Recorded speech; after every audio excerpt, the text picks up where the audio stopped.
Hello तो welcome to ICM channel. आज हमसे डिस्कस करने वाले हैं दो स्टॉक के बारे में। पहला आपका होने वाला है इन्फोसिस और दूसरा आपका होगा टीसीएस।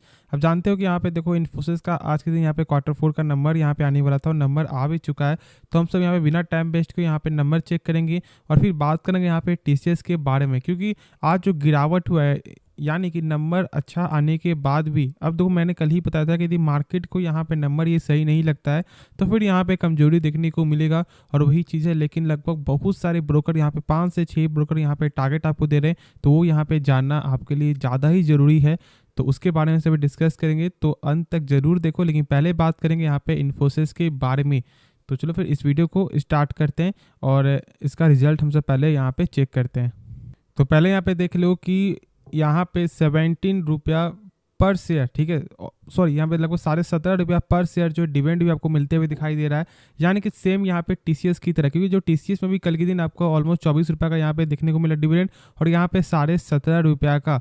लेकिन यहाँ पे नंबर कैसा है वो सबसे ज़्यादा यहाँ पे इंपॉर्टेंट रोल है। तो पहले यहाँ पे देखोगे तो देखो सारे नंबर यहाँ पे आपका होगा करोड़ फिगर में। तो चलो फिर यहाँ पे चेक करते हैं। देखो सबसे पहले यहाँ पे चेक करेंगे टोटल इनकम, ठीक है। तो टोटल इनकम में यहाँ पे साफ तौर से क्या देखने को मिलता है कि ईयर ऑन ईयर पे यानी कि 32,000 से बढ़कर आपका हो चुका है 38,000। लेकिन यहाँ पे क्वार्टर पे देखोगे तो 39,000 से घटकर आपका हो चुका है 38,000। यानी कि यहाँ पे आपका ईयर ऑन ईयर तो नंबर सही है, लेकिन क्वार्टर यहाँ पे खराब देखने को मिल रहा है। लेकिन ऐसा यहाँ पे टीसीएस पे नहीं था, क्योंकि देखो टीसीएस में यहाँ पे क्वार्टर भी कुछ ना कुछ सेल्स देखने को मिला था, यानी कि बहुत फ्लैटिश नंबर था लेकिन सेल था और आपका ईयर ऑन ईयर भी एक अच्छा ग्रोथ आपको देखने को मिला था। तो यानी कि उसके मुकाबले यहाँ पे सेल्स में यहाँ पे कमी आते हुए दिखाई दिया है क्वार्टर बेसिस। अब हम यहाँ से चेक करेंगे इसका आपको टोटल एक्सपेंसेस यानी कि खर्च यहाँ पे कंपनी ने क्या कंट्रोल किया है या फिर नहीं। तो देखो खर्च में भी यहाँ पे कंपनी का यहाँ पे कंट्रोल लगभग सही देखने को मिल रहा है, क्योंकि देखो 25,000 से यहाँ पे जो खर्च बढ़ के यहाँ पे हो चुका है 29,000। लेकिन क्वार्टर देखोगे ना तो यहाँ पे 30,000 से घटकर आपका 29,000 देखने को मिल रहा है। यानी कि यहाँ पे नंबर तो खर्च के मामले में सही देखने को मिला है और यही सबसे अच्छा होता है, क्योंकि बहुत सारी कंपनी क्या करती है कि जैसे सेल्स बढ़ता है ना उसी प्रकार का यहाँ पे खर्च भी बढ़ते हुए दिखाई देता है। लेकिन यहाँ पे क्वार्टर तो एक बेहतरीन मेंटेन किया गया है। अब हमसे यहाँ पे चेक करते हैं इसका प्रॉफिट फॉर द पीरियड। तो देखो यहाँ पे तो क्या देखने को मिलता है साफ तौर से कि ईयर ऑन ईयर पे जो प्रॉफिट है ना वो यहाँ पे गेन है, ऑलमोस्ट लगभग यहाँ पे 10% तक यहाँ पे गेन देखने को मिलता है।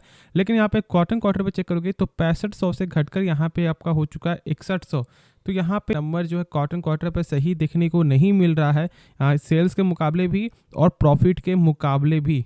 तो क्या हम लोग यहाँ पे सेल कर देना चाहिए क्या ये स्टॉक? नहीं, मेरे हिसाब से इन्फोसिस जो अभी प्राइस में मिल रहा है ना बेस्ट वही है। अब देखो ऐसा यदि मौका मिल जाता है कि चलो यहाँ पे आपको और सा गिरावट हो जाता है तो फिर इससे अच्छा यहाँ पे मौका आपको देखने को नहीं मिलेगा। यदि आपको ऐसा लगता है कि एआई का बिजनेस, आपका क्लाउड बिजनेस, ये सब यहाँ पे लॉन्ग टर्म में ग्रोथ करते हुए दिखाई देगा तो फिर बेस्ट अपॉर्चुनिटी यानी कि हम एक तरह से बोल सकते हैं यहाँ पे गोल्डन अपॉर्चुनिटी यहाँ पे मिलते हुए दिखाई देगा। क्योंकि देखो इसका जो पी है ना वो यहाँ पे 24 का पी है।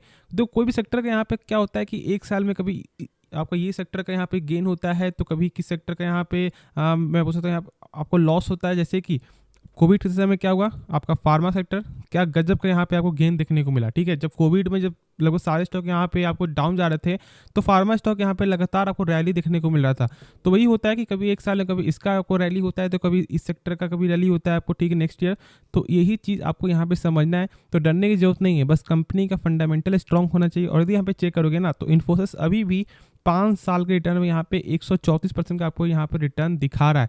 तो चाहिए क्या फिर, 5 साल में यहाँ पे 100% से ऊपर का रिटर्न है तो यहाँ पे रिटर्न भी अच्छा है, कंपनी का फंडामेंटल भी अच्छा है। क्योंकि तो कंपनी का जो कैश फ्लो है ना वो यहाँ पे गजब का देखने को मिलता है। अभी कैश फ्लो का मतलब क्या होता है कि कंपनी जो भी सामान बेच रही है क्या उसका पैसा रिटर्न आ रहा है या नहीं आ रहा है ना, तो ये आपको कैश फ्लो के जरिए ही मालूम चलता है। और कैश फ्लो जो कंपनी का सही यानी कि फंडामेंटल के वाइज से 25%, तो ऐसे ही यहाँ पे सही नंबर देखने को मिल रहा है। और साथ कंपनी का जो आरओसी है, आपका आरओई है, दोनों ही सही देखने को मिलता है। यहाँ पे आप देख रहे हो कि 37% का आरओसी है तो यहाँ पे आरओई जो है वो यहाँ पे 29% है। अब बहुत लोग यहाँ पे आपको जो कंफ्यूज होते हैं कि आरओसी यहाँ पे चेक करना चाहिए या फिर आपका आरओई।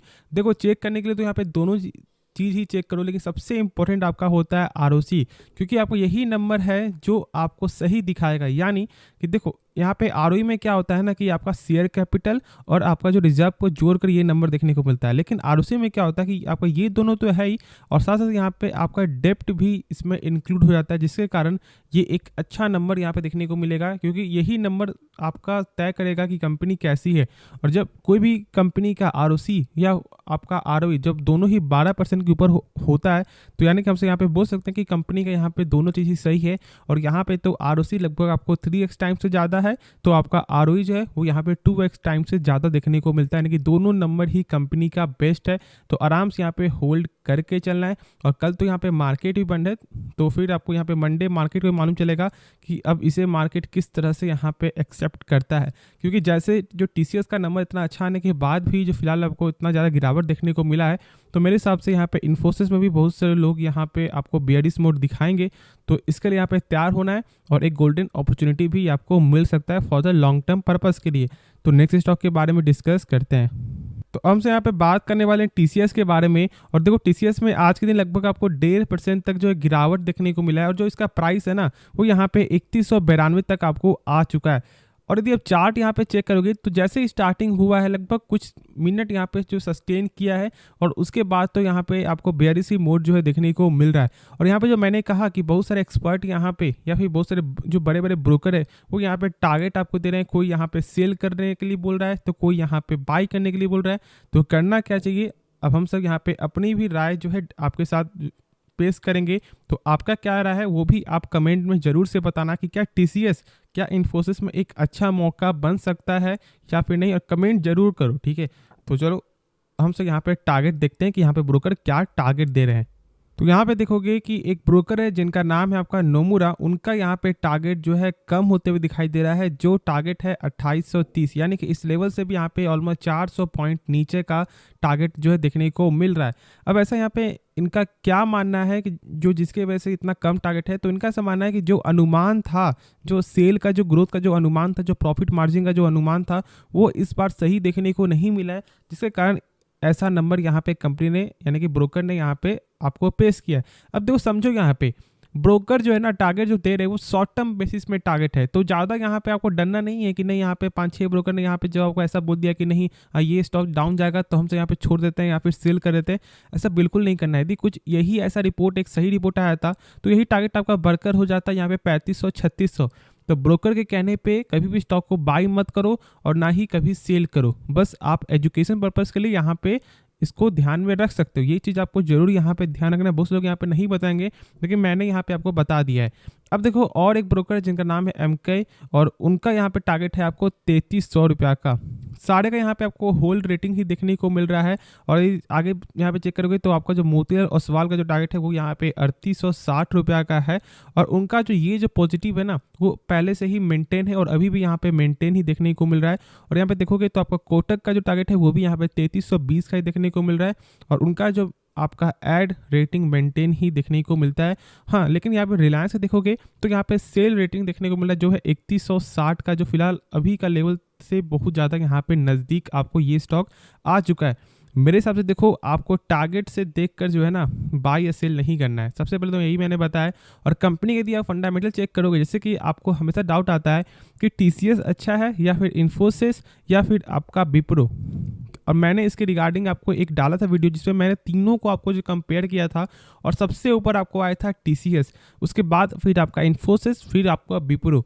तो टीसीएस को कोई छोटा मोटा जो कंपनी आप मत समझो, एक बड़ी कंपनी है। और जानते हो कि आईटी सेक्टर का तो सबसे बड़ी कंपनी प्लस मार्केट कैप के हिसाब से जो सेकंड नंबर पे ये कंपनी आपको आती है।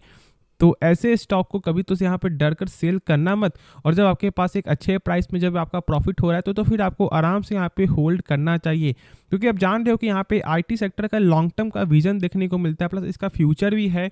और साथ साथ यहाँ पे कंपनी का जो बयान आपको देखने को मिलता है, जो भी यहाँ पे एआई का बिजनेस है, यहाँ पे क्लाउड बिजनेस है, आपका यहाँ पे जो डिजिटल जो है सारे का यहाँ पे ग्रोथ है। और मैंने कल ही दिखाया कि बस ऐसा नहीं कि टीसीएस का बस एक ही बिजनेस है, नहीं, इसके रिगार्डिंग सारे में ही इनका बिजनेस देखने को मिलता है। या फिर आपको रिटेल हो, या फिर आपका जो फिर आपका यहाँ पे मैं बोल सकता हूँ आपका मीडिया हो, या फिर आपका टेलीकम्युनिकेशन हो, हर तरह इनका कुछ ना कुछ आपको अंश जो है दिखने को मिलता ही मिलता है। तो आराम से यहाँ पे आपको होल्ड करके चलना चाहिए।